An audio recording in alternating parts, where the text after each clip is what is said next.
चंगाई है, रेहाई है,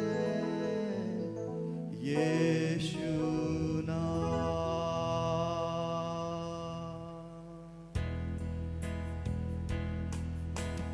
उद्धार है, चंगाई है, रिहाई है, यीशु नाम। उद्धार है, चंगाई है, रेहाई है, यीशु नाम। यीशु नाम, यीशु नाम, यीशु नाम, यीशु नाम। यीशु नाम, यीशु नाम, यीशु नाम, यीशु नाम, यीशु नाम, यीशु नाम, यीशु नाम। मीठा वो नाम, अच्छा वो नाम, सच्चा वो नाम, यीशु नाम। मीठा वो नाम, अच्छा वो नाम, सच्चा वो नाम, यीशु नाम। यीशु नाम,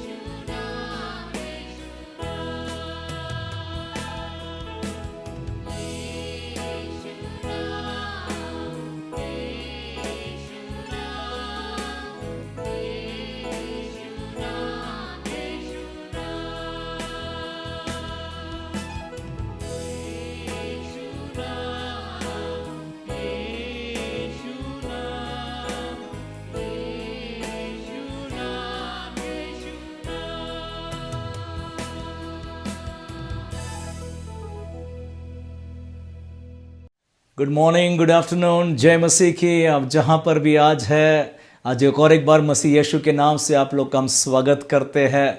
और बिल्डिंग स्ट्रॉन्ग फैमिलीज़, इस विषय, इस थीम पर हम आगे कंटिन्यू करते जा रहे हैं। और परमेश्वर का धन्यवाद, जो टेस्टिमनीज और रिपोर्ट्स हमको मिल रही है, कैसे lives are been turned and lives are been changed. और यहाँ पर पूरी कलीसिया आपके लिए प्रार्थना कर रही है। पूरे आपके नाम हमारे पास में आ रहे हैं जब आप प्रेयर रिक्वेस्ट भेजते हैं, फ़ोन नंबर्स है, और हमारा प्रेयर टीम घुटनों पर उपवास के साथ आपके लिए प्रार्थना कर रहा है। बाइबल कहती है धर्मी जन की प्रार्थना से बहुत कुछ होता है। कई बार मैरिज के प्रॉब्लम्स में दिल और दिमाग कुछ लगाने से, उसमें और रिश्तेदार लोग, इन लॉज लोग भिड़ जाने से बात और बिगड़ जाती है। पर प्रार्थना है ना, प्रार्थना जब हम करते, क्योंकि मैरिज इज गॉड्स इंस्टीट्यूशन, परमेश्वर है जो घर को बढ़ाता और बनाता है, इसलिए प्रार्थना बहुत ज़रूरी है ना। आपके लिए हम लोग प्रार्थना कर रहे हैं, आपके नाम लेकर के, हस्बैंड के, वाइफ के, मदर के लिए, फादर के लिए, और उस प्रार्थना के द्वारा बहुत कुछ हो जाएगा। इसलिए आपके प्रेयर रिक्वेस्ट जो आ रहे हैं, आप लोग प्रभु का हम धन्यवाद देते हैं। प्रभु जो जवाब दे रहा है, जो हमको बीच बीच में कॉल्स आ रहे हैं, लोग कई बार वचन को बहुत अप्रिशिएट कर रहे हैं और कैसे उनके जीवन में प्रभावशाली सुधार और उन्नति उनके जीवन में होते जा रहा है। परमेश्वर का ही हम धन्यवाद देते हैं। और नीचे दिया गया है यूट्यूब चैनल एड्रेस, इसको आप सब्सक्राइब करिएगा। और पूरे सीरीज़ हम लोगों ने यहाँ पर अपलोड किया है संडे बाय संडे, और हमारी कोशिश है यूट्यूब को और इंटरनेट को प्रभु के वचन से भर देने के लिए। इसलिए इसमें आपकी भी हमको सहयोग सहायता की ज़रूरत है कि आप इसको जब वॉच करते हैं, इसमें अगर आप लाइक कर रहे हैं या सब्सक्राइब भी करते जा रहे हैं और अपने फ्रेंड्स को भी आप पास ऑन करते जाते हैं, उसके द्वारा बहुत सारे और भी लोग इस संदेश को सुन सकते हैं। हम चाहते हैं कि हिंदी में ना गुड क्वालिटी प्रभु का वचन इंटरनेट में उपलब्ध किया जाए। इस समय और एक बार मैं धन्यवाद देता हूं आप लोग जो ये बोझ उठाया है इस प्रोग्राम्स को स्पॉन्सर करने के लिए, ना अपने प्रभु के राज्य को बढ़ाने के लिए और प्रभु के कार्य जो विवाह है ना लोगों के जीवन में सुधार आने के लिए हाथ बढ़ाया है। इसलिए मेरी प्रार्थना है कि प्रभु आप सभी को बहुत आयत से आशीष दे, आपके कमाई पर प्रभु का आशीष का हाथ बना रहे। आइए हम आगे संदेश को आज शुरू करते हैं और आज का शीर्षक और टाइटल है change of government. Change of government. विवाह के बाद एक शासन, एक राज्य, एक गवर्नमेंट बदल जाता है। इस पर थोड़ा सा हम ध्यान देंगे और यह भी बहुत एक इंपॉर्टेंट विषय है। मेरे साथ परमेश्वर के वचन को खोलिएगा जो पाया जाता है पहला तिमोथियस उसका 3 चैप्टर और 5 कलम। पहला तिमोथी 3 और 5 पौलुस कहता है, जब कोई अपने घर ही का प्रबंध करना न जानता हो तो परमेश्वर की कलीसिया की रखवाली क्यों करेगा। जब कोई अपने घर का प्रबंध, इंग्लिश में कहता है for if a man know not how to rule his own house. परमेश्वर का वचन बता रहा है कि मनुष्य को जिम्मेवारी दी गई है अपने घर का प्रबंध करना। ना जो शब्द प्रबंध आया है ग्रीक भाषा में कहता है to preside over, to govern, to rule, उस पर अधिकार, उस पर ना प्रबंध करना, इंतजाम करना। सो ये बाइबल बता रही है परमेश्वर ने जिम्मेवारी मनुष्य को, घर के पति को, पिता को ये जिम्मेवारी दिया है। देखिएगा हर एक घरों में अलग अलग कुछ छोटे छोटे रूल्स हम लोग बनाते हैं। हस्बैंड वाइफ मिल करके कुछ टाइम टेबल बनाते हैं। हमारा खाना खाने का समय, कौन सा दिन कौन सा भोजन बनेगा। हमारे बच्चों के लिए कुछ टाइम टेबल बनाते हैं, कुछ बाहर जाने का आने का टाइम टेबल भी होता है और हम ये अपेक्षा करते हैं कि हमारे बच्चे इस नियम, इस रूल्स का पालन करेंगे। हम लोग कुछ पेनल्टीज भी बना देते हैं, कुछ दंड भी। अगर किसी ने नियम तोड़ा है तो यह भी दंड उस पर आ पहुंचता है। तो ये पति और पत्नी मिलकर के हर एक घर का कुछ रूल, मैं ये बताना चाह रहा हूं कि हर एक घर का एक शासन होता है, एक गवर्नमेंट होता है ना, रूल्स रेगुलेशंस होते हैं। परंतु ये बातों को ध्यान में रखें, जब भी हम कुछ रूल्स बनाते हैं घरों में, कुछ पेनल्टीज और दंड भी बनाते हैं ना, किसी ने रूल्स को कुछ तोड़ दिया है तो हमारे बातों में मसीह यीशु को ध्यान में रखने पाए। यीशु मसीह कलीसिया का सिर है ना, यीशु मसीह कलीसिया का ऊपर अधिकार है। इसलिए हमारे घरों में भी जब हम रूल्स बनाते हैं ना तो यीशु मसीह को हम ध्यान में रखने पाए। यीशु मसीह खुद ने कहा है मत्ती की इंजील उसका 20 चैप्टर और 27 कलम, मैथ्यू चैप्टर 20 एंड वर्स 27, और जो तुम में प्रधान होना चाहे वो तुम्हारा दास बने। Whosoever will want to be a chief, a ruler, let him be your servant. यीशु मसीह ने बहुत अच्छा उदाहरण रखा है कि एक रूलर कौन होता है। इसलिए आगे वाला 28 कलम भी कहता है जैसे कि मनुष्य के पुत्र अर्थात यीशु मसीह वो इसलिए नहीं आया कि उसकी सेवा टहल करी जाए, परंतु इसलिए आया कि आप सेवा टहल करें और बहुतों के छुड़ाने के लिए अपना प्राण दे।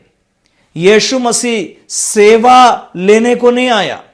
यह नहीं बोल रहा है मेरा पूजा करो ना, ये नहीं बोल रहा है मेरे पांव को तुम धो दो और मैं अधिकारी हूं, मैं राज करता हूं और तुम सब मेरे गुलाम और चेले। ये नहीं, यीशु मसीह ने सर्वेंट लीडरशिप को रखा और कहता है सेवा लेने नहीं पर सेवा करने को आया।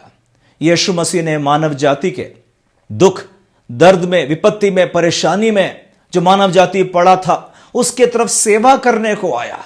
ये रूलरशिप, ये हेडशिप का बहुत एक अच्छा उदाहरण है कि सेवा करके ही वो कलीसिया का सिर ठहरा दिया जाता है। देखो हर मनुष्य में, मैनकाइंड में एक टेंडेंसी, एक भावना, इच्छा होती है कि वो अधिकार को जमाए। जहां पर भी जाएगा मनुष्य रूल करना चाहता और रेन करना चाहता है। परमेश्वर ने आदम से भी कहा था, पृथ्वी को में फलो फूलो, पृथ्वी को भर दो और उसको वश में, डोमिनियन, उसको वश में अधिकार जता के रखो। ये मैनकाइंड की टेंडेंसी होती है कि सब कुछ अपने वश में, और बाइबल भी सपोर्टिव वचन भी मिल जाता है, पति को सिर भी बना दिया है। तो कई बार मनुष्य इस वचनों को ठीक से नहीं समझने के कारण अपने आप को हेडशिप डिक्लेयर करता, लॉर्डशिप डिक्लेयर करता है ना, और अधिकार को जमाना चाहता है, और कुछ राज करते समय कुछ बाइबल आधारित नियम को भी वो भूल जाता है। इसलिए मैं कहता हूं, हर बातों में हम लोग मसीह यीशु को ही देखना चाहिए। मसीह यीशु बता रहा है कि जो प्रधान या अधिकार रखना चाहते हैं वो सभी का दास बने।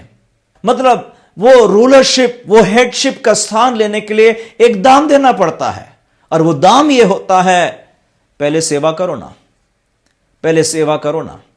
पहले सेवा करेंगे तो फिर मैं एक हेड पुकारने का भी मेरे पास में एक अधिकार मुझे मिल जाता है। कई बार लोग इस वचन को समझ नहीं पाते हैं और केवल वो कुर्सी मांगते हैं, केवल वो हेडशिप मांगते हैं, पर सर्वेंट नहीं बनना चाहते हैं। इनफैक्ट द वर्ड मिनिस्टर, जो इंग्लिश में वर्ड लिया, मनुष्य के पुत्र मिनिस्टर करने को आया। यीशु मसीह मिनिस्टर, मिनिस्टर शब्द का मतलब ही होता है सर्वेंट।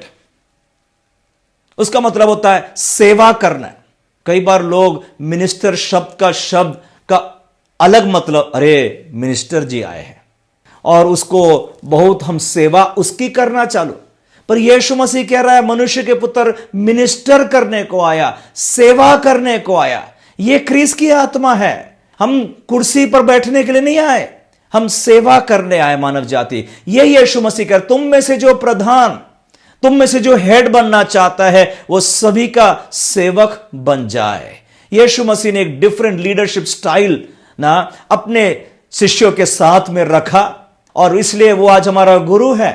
हम उससे प्रेम करते हैं, वो अपनी जान तक भी दे दिया हमारे लिए ना, इसलिए हम भी उसकी सेवा करने को तैयार होते हैं ना। तो इसलिए इस बातों को समझने की कोशिश करें कि हर घर एक छोटा गवर्नमेंट है, उसमें शासन है, उसमें एक प्रेसिडेंट होता जो घर का पति बोला जाए, जिसको बाइबल ने भी ठहरा दिया गया है। एक प्राइम मिनिस्टर होता है जो घर की पत्नी होती है, और हम जानते हैं प्राइम मिनिस्टर भी बहुत इंपॉर्टेंट रोल खेलता है एक गवर्नमेंट को रन करने के लिए। बच्चे हमारे जब बड़े हो जाते हैं तो उनको हम काउंसलर्स भी ले सकते हैं, अब उनके पास ये बुद्धि आ गई है। सो एक गवर्नमेंट हम फॉर्म की है एक घर में। देखिएगा, जब एक स्त्री, एक लड़की जब शादी करके आ रही है, वो एक गवर्नमेंट को छोड़कर, वो एक हाउस को छोड़कर, वो एक सेट ऑफ रूल्स जो उसके घर में उसके मां बाप ने ठहराया था, वो छोड़ करके अभी एक न्यू गवर्नमेंट में आ रही है, जिसमें उस घर का अब मुख्य, प्रमुख और हेड उसका हस्बैंड ठहरा दिया जाता है। वो ऐसा है जैसे कि एक व्यक्ति अपने देश को छोड़ करके दूसरे देश में जा रहा है। दूसरे देश में जाएगा तो वहां के रूल्स अलग है, वहां के रेगुलेशंस अलग है, सब नियम अलग है। मुझको तो याद है जब मैं अमेरिका गया था, और अपनी तो आदत है रोड में लेफ्ट हैंड साइड में चलाने के लिए, पर उनका रोड का रूल्स कहता है राइट साइड में चलाना है। हालांकि मैंने प्रैक्टिस भी किया, और वहां का जो आरटीओ होता है उनके एग्जाम भी मैंने बैठा और पास भी हो गया, और अमेरिकन ड्राइविंग लाइसेंस भी मिल गया मेरे को, परंतु आदत से मजबूर। और एक बार ऐसा भी हो गया, मैं अपने ब्रदर के साथ जब वहां पर ड्राइव कर रहा था ना कार में, क्योंकि मेरा मन कहता है हम लोग लेफ्ट हैंड ड्राइव करते हैं, तो उनके हाईवे में मैंने उनके रॉन्ग साइड में चला गया जो अपना राइट साइड बोलते हैं। और मेरा भाई तो इतना पैनिकी हो गया, घबरा गया, उसने मेरा स्टीयरिंग खींचा, बोले राइट साइड, ये इंडिया नहीं है, ये अमेरिका है। और मैं तो पसीना पसीना हो गया। प्रभु ने सचमुच में हमें बचा लिया उस दिन में। परंतु देखिएगा ना, हमारा माइंडसेट, हमारा ट्यून्ड है, ट्रेंड है, हम उस गवर्नमेंट में थे, वहां के रूल्स और रेगुलेशंस, और आज से एक न्यू गवर्नमेंट में आ गए। थोड़ा टाइम लगता है माइंड को एडजस्ट करने के लिए। वो लड़की जो अपने मां बाप के घर में 20 साल 25 साल से ज्यादा भी शायद हो सकती है, वो माइंडसेट उसका वहां था, उस घर में वो रूल्स थे, रेगुलेशंस, कस्टम्स, ट्रेडिशंस, बहुत सारे अलग अलग उसके मां बाप ने बनाया था। उसका हेड भी अलग था जो उसका फादर था। पर अब शादी के दिन क्या हो रहा है, उस लड़की के बाप ने उस लड़की का हाथ उठा करके वो लड़के के हाथ में रख दिया है। क्या हो रहा है एक्चुअली में, चेंज ऑफ गवर्नमेंट हो रहा है कि अब इस लड़की के ऊपर जो हेड था वो चेंज हो रहा है, रिप्लेस हो रहा है। अभी नया हेड इस लड़की के ऊपर में आ गया। नया हेड आया, देखो जब भी सरकार बदलती है तो नया रूल्स आ जाते हैं ना, और अपने भी देश में हरदम सरकार बदलती है तो कितने सारे रूल्स रेगुलेशंस चेंज भी हो जाते हैं। कई बार मनुष्य का टेंडेंसी है चेंज को एक्सेप्ट करना कठिन महसूस करता है, क्योंकि हम लोग यूज्ड टू है ना वो पुराने रूल्स रेगुलेशंस कस्टम्स ट्रेडिशंस के साथ में रीति रिवाज जो पालन करते थे, एकदम से चेंज लेकर के आना थोड़ा कठिन होता है। उस घर में सुबह उठने का समय अलग होगा, उस घर में मंगलवार को मछली नहीं बनती होगी, हमारे यहां तो बनती है मंगलवार को, और हर एक छोटी छोटी बातें रूल्स रेगुलेशंस बहुत सारे होते हैं, वो चेंज हो रहा है। उस स्त्री को एक ड्रास्टिक चेंज आता है। इसलिए भजन संहिता में भी लिखा है ना, वो स्त्री से कहता है अपने बाप के घराने को तो भूल जा, forget your father's house, then your king will desire you. जब तेरा पति ना तुझसे बहुत पसंद करेगा, और वो फॉरगेट बोल रहा है तो मां बाप को भूलने को नहीं बोल रहा है, पर थोड़ा रूल्स रेगुलेशन जो चेंज हो गए हैं। अभी इस घर में आए, यहां पर न्यू गवर्नमेंट आ गया है, नया शासन आ गया है। इसको अडॉप्ट करना हमको टाइम लगता है, इसलिए धीरज बनाना पड़ता है, इसलिए बार बार सिखाना पड़ता है। इस घर में ऐसा नहीं करते हैं, आपके घर में करते होंगे ऐसा, हम नहीं बोल रहे वो गलत था, परंतु इस घर में इस आदमी 20 साल 25 साल से ये वाला सिस्टम फॉलो कर रहा है। इसलिए कई बार उस लड़की को बहुत सारी बातों में चेंजेस लेकर के आना पड़ता है। उसके लिए धीरज बनाओ ना। देखिएगा, आप और मैंने जब मसीह यीशु को ग्रहण किया था, एक अंधकार के राज्य से छुड़ा करके मसीह ने हमको ज्योति के राज्य में लिया। ये वचन पौलुस ने कहा, मैं पढ़ना चाहता हूं, कलोसी 1:13 में लिखा है, उसने हमें अंधकार के वश से छुड़ाकर अपने प्रिय पुत्र के राज्य में प्रवेश कराया। चेंज ऑफ गवर्नमेंट हो गया। मैं अंधकार के राज्य में ना, अंधकार के वश में, कंट्रोल में था। अंधकार का राज्य था शैतान। यीशु मसीह ने एक बार फरीसी उस यहूदियों से कहा था, तुम तुम्हारे बाप शैतान के हो। वो तो आरंभ से झूठा था और वो तो झूठों का बाप पुकारा जाता है। अब जब अंधकार में थे तो हमारा राजा दूसरा था, शैतान था, उसकी हरकतें। पर जब हम ज्योति में आ गए, जब यीशु मसीह ग्रहण किया, मेरा राजा बदल दिया ना। अब यीशु मसीह मेरा राजा है। अब रूल बुक बाइबल बन गई, जो बाइबल बोलती है मैं उसको पालन करूं। पर कई बार हमको चेंज करना कठिन जाता है, टाइम लगता है। यीशु मसीह मुझ पर धीरज रखता है, क्षमा करता है, माफ करता है, प्रेम करता है। टाइम लगता है बदलाव लेकर। और यह बदलाव उस दिन हुआ जब मैंने बैप्टिज्म लिया। बैप्टिज्म के पहले क्या होता है, आदमी ना अपना विश्वास कुछ और जगह पर था, दूसरे भगवान देवी देवताओं पर था। पर बैप्टिज्म के बाद मैं अपने विश्वास को पब्लिकली डिक्लेयर कर रहा हूं, आज से यीशु मसीह मेरा उद्धार करता है, मेरा राजा, मेरा परमेश्वर, मैं विश्वास। सो बैप्टिज्म बहुत जरूरी। बहुत सारे लोग बैप्टिज्म नहीं लेते, बैप्टिज्म के ओस पार ही रहते हैं। ठीक है ना, हम चर्च आएंगे ना, हम बाइबल पढ़ेंगे ना, हम प्रार्थना करेंगे ना, वो सब, पर बैप्टिज्म से दूर हो जाते। पर बैप्टिज्म के द्वारा मैं अपने विश्वास की लकीर को खींच रहा हूं। वैसा ही होता है मैरिज डे पर। मैरिज के पहले एक व्यक्ति स्त्री को भी देखता, उसको भी देखता, उसको भी हेलो, उसको भी हाय, उसके साथ भी खाना खा लिए, उठना बैठना। पर विवाह के बाद में अब लकीर, और वो पब्लिकली होता है, गवाहों के आगे होता है कि आज से ये मेरी पत्नी ठहरा दी जाएगी। अब मैंने मेरा डिसीजन को पब्लिकली डिक्लेयर कर दिया है। और वो मैरिज डे में वो चेंज ऑफ गवर्नमेंट हो रहा है, वो राज्य बदल गया है। अभी उस स्त्री के ऊपर में एक नया अधिकारी, न्यू हेड आ गया है। अब उसका husband head of the house declare कर दिया गया है। इसलिए बाइबल में कहा है, पौलुस ने इफिसी उसका 5 चैप्टर और 23वां कलम, इफिसी 5 और 23। क्योंकि पति पत्नी का सिर है, जैसे कि मसीह कलीसिया का सिर है और आपके देह का उद्धार करता है। यह वचन बहुत अच्छा वचन है, क्योंकि पति पत्नी का सिर है। परंतु यह वचन यहीं पर खत्म नहीं होता। बहुत सारे पति लोग यहीं तक वचन पढ़ लेते और बहुत सारी स्त्री लोग ये वचन को पसंद ज्यादा नहीं करते, क्योंकि यहीं तक पढ़ते हैं। पर उसके बाद आगे क्या लिखा है, पढ़िए ना। क्योंकि पति पत्नी का सिर है, जैसे कि मसीह कलीसिया का सिर है और आपके देह का उद्धार करता है। सेवियर ऑफ द बॉडी, उद्धार करता, छुड़ाने वाला, बचाने वाला, चंगा करने वाला, सारी नीड्स को पूरा करने वाला मसीह यीशु का उदाहरण ले रहा है। सो मैरिड लाइफ के लिए, समझने के लिए हमको यीशु को देखना बहुत जरूरी है। जैसे मसीह कलीसिया का सिर है। यीशु मसीह ने हमें कोई डंडा नहीं मारा, हमें कोई जोर जबरदस्ती नहीं करी कि मेरी उपासना कर, बाइबल पढ़, फिर आशीष दूंगा मेरे को ना। उसने तो मुझे प्रेम, और वही प्रेम पौलुस ने इस चैप्टर में कहा, हे पतियों अपने अपने पत्नियों से प्रेम कर। वो प्रेम जो शब्द आया, अगापे आया है। अगापे प्रेम जो होता है बिना शर्त वाला प्रेम। अगापे प्रेम, उसमें कोई मांगनी नहीं होती है कि मैंने तेरे लिए यह किया तू मेरे लिए यह कर। अगापे प्रेम अनकंडीशनल होता है, कोई शर्त नहीं है और उसके बदले कोई मांगनी नहीं होती है। जैसा यूहन्ना 3:16 में लिखा है, परमेश्वर ने जगत से इतना प्रेम, इतना अगापे किया है, इतना प्रेम किया, अपना एकलौता पुत्र दे दिया ताकि जो कोई भी विश्वास कर ले वो नाश ना हो परंतु अनंत जीवन वो पाता है। यही परमेश्वर चाहता है। अगापे प्रेम हस्बैंड्स में होना चाहिए। हे पति अपने पत्नी से प्रेम कर, जैसा क्रिस्ट ने कलीसिया के साथ प्रेम किया और अपने आप को दे भी दिया।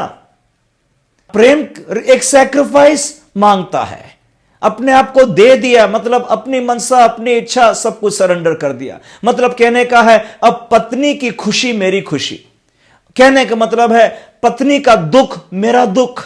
यह सब चेंज होने में टाइम लगता है, धीरे धीरे करके समझ में आता है। इसलिए हम क्राइस्ट सेंटर्ड मैरिज होना बहुत जरूरी है। हम घर के सिर होंगे, प्रधान होंगे, हेड होंगे, परंतु वैसा ही प्रेम करने चाहिए अपने पत्नी का जैसे मसीह ने यीशु मसीह के कलीसिया के साथ में उसने किया है।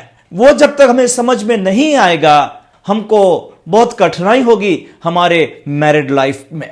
इसलिए और पत्नियों को कहता है अपने अपने पति के अधीन, submit yourselves unto your own husbands as unto the Lord.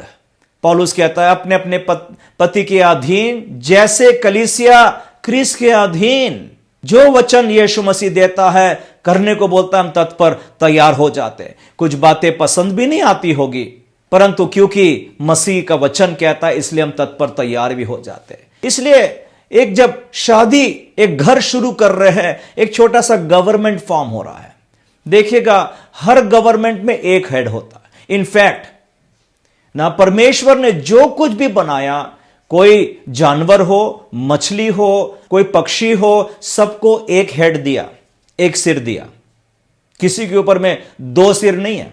2 सिर होगा तो हम उसको फ्रीक बोल देते हैं, कुछ गलती हो गई है उसमें। हर परमेश्वर ने जब भी जिसको बनाया, जो भी जानवर प्राणी, सबको एक हेड दिया। उतना ही नहीं, हर एक institution, school, college, hospital, administration, सबके ऊपर में एक हेड होता है। जहां पर 2 हेड आ जाएंगे वहां कंफ्यूजन, chaos, टर्मोइल, रायट्स, लड़ाई झगड़ा सब कुछ हो जाता है जब लोग हेड को एक्नॉलेज नहीं करते हैं। सो ये स्क्रिप्चरल है, ये बिब्लिकल है। मैं एक बार अमेरिका में एक शादी को अटेंड जब कर रहा था, वो शादी प्रीस लगाते लगाते बीच में रुक गई बात, क्योंकि प्रीस ने यह बातों को कहा वो पति घर का सिर है और वो लड़की को पसंद नहीं आई ये बात। मैं भी इक्वल कमाती हूं, मेरे पास ही बुद्धि है और ज्ञान है, और वो थोड़ा पीछे खुसर पुसर चालू होने लगा, लड़की का बाप को टेंशन होने लग गया, थोड़ा समझौता किया, कैसे भी करके शादी को आगे बढ़ा दिया। पर यह स्क्रिप्चरल है, बाइबल ने ठहराया है जिस घर में एक हेड नहीं होगा वहां पर कंफ्यूजन होने वाला है, वहां पर ना परेशानी हो जाएगा, गड़बड़ी हो जाएगा। इसलिए हम बाइबल आधारित अपना घर को बसाए, और हेड भी जो ठहरा दिया जाता है वो क्रिस को उदाहरण रखने पाए, वो सबकी सेवा करने के लिए तत्पर तैयार होना चाहिए, तभी जाकर उस घर को हम बढ़ा सकते, निर्माण कर सकते और बना सकते हैं। इसलिए हर घरों में पौलुस कह रहा है ना, जो अपने घर का प्रबंध करना नहीं जानता है वो प्रभु का घर कैसे प्रबंध करेगा, कैसे चलाएगा। सो गॉड एक्सपेक्ट कर रहा है मेरे घर में केओस नहीं होने चाहिए, गड़बड़ी ना होने चाहिए, व्यवस्थित होना चाहिए। पति पत्नी के बीच में समझौता करके अधीनता और प्रेम के साथ में, वही प्रेम जो मसीह ने कलीसिया के साथ किया, वैसा प्रेम हमें रखना बहुत जरूरी है। इसलिए हमारा मैरिज वो क्राइस्ट सेंटर्ड ही होना चाहिए, और ऐसा करेंगे तो परमेश्वर का अनुग्रह दया हमारे घर में, परिवार में जरूर से हमेशा के लिए बना रहेगा। मैं और एक बार आपके परिवार के लिए प्रार्थना करना चाहता हूं, और जब आप प्रार्थना कर रहे, सिर झुका रहे हैं, परमेश्वर आपके घर को दृढ़ करेगा, मजबूत करेगा। आइए हम प्रार्थना करेंगे। प्यारे प्रभु यीशु मसीह, आज मैं इस घर के लिए प्रार्थना करता हूं। प्रभु जी, आपने उस घर के पति को सिर बनाया प्रभु, उस घर का एक ही हेड है प्रभु जी। प्रभु जी मदद करिए प्रभु, उस घर में शांति होने पाए, मसीह जैसा प्रभु व्यवहार होना चाहिए पिता। प्रभु जी, आपके नाम से इस घर को मैं आशीष देता हूं प्रभु। अगर कुछ कंट्रोलिंग पावर है, कुछ दबाव किसी पर हो दिया जा रहा है प्रभु जी, हर एक दुष्ट की इस सामर्थ को मैं यीशु के नाम से नष्ट करता हूं। आज इस घर में मिठास, प्रेम, शांति, आनंद से तू भर दे पिता। प्रभु जी, प्रभु जी, इस घर को आप निर्माण करते जाए और बढ़ाते जाए पिता। आपके नाम से मैं आशीष देता हूं। प्रार्थना यीशु मसीह के नाम से मांगते हैं, आमीन। परमेश्वर आप सभी को आशीष दे।